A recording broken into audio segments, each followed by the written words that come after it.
Have you given up on having your friends or big family over for dinner because you're just embarrassed by your house or it's just too small? Or have you given up on having a spa-like luxurious master bath? Perhaps you're extremely sick of tripping over your shoes every time you walk in the front door, and you just can't imagine having an uncluttered front entry in your house.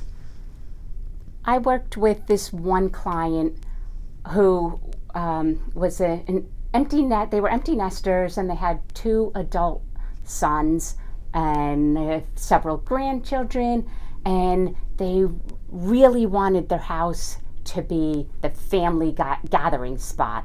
And now, when their boys come over, they have a couple of guest bedrooms, so the adult grown kids have a place to stay, and a big finished basement where the cousins can play together and have a big sleepover at night. So they totally got their family gathering spot. And I had that other project where they weren't empty nesters, but they also wanted the house to be the family gathering spot, but in a different way.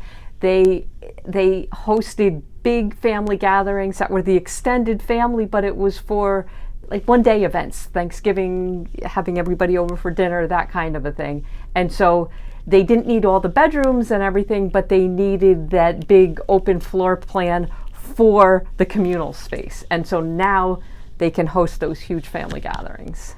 And they decided, I am worth it. I do get to have what I want. I'm doing what's right for me. I'm going to have enough room for my friends, and I'm going to have enough room for my shoes.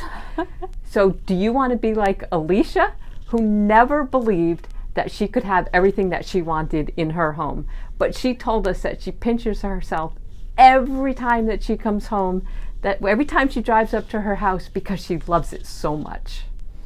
And I know it feels overwhelming. You don't have to do it alone. Give us a call today to set up a free consultation.